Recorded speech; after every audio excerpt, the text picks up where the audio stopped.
নমস্কার।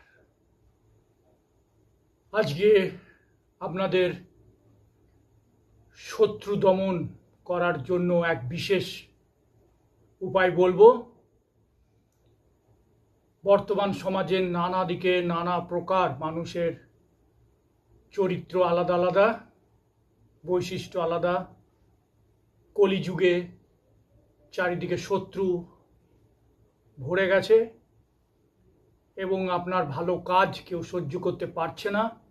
আপনার প্রতি হিংসা ঈর্ষা বেড়ে যাচ্ছে, তার ফলে আপনার কাজে প্রচুর ডিস্টার্ব হচ্ছে, আপনার সমূহ ক্ষতি হচ্ছে, আপনাকে কাজ করতে দিচ্ছে না, আপনার পেছনে ডিস্টার্ব করছে, আপনার সামনে ডিস্টার্ব করছে, ভয় দেখাচ্ছে, শত্রুতা করছে, ওপেন ওপেন শত্রুতা করছে, আবার কেউ কেউ গুপ্ত শত্রুতা করছে।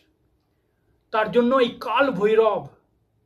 কাল ভৈরবের মন্ত্র আপনি পাঠ করবেন 108 বার এবং শত্রুর নাম নেবেন। মনে মনে তার শত্রু দমন কথাটা ভাববেন আর বলবেন, ওম শ্রী কাল ভৈরবায় নমঃ সহায়। ওম শ্রী কাল ভৈরব নমঃ সহায়। ধন্যবাদ।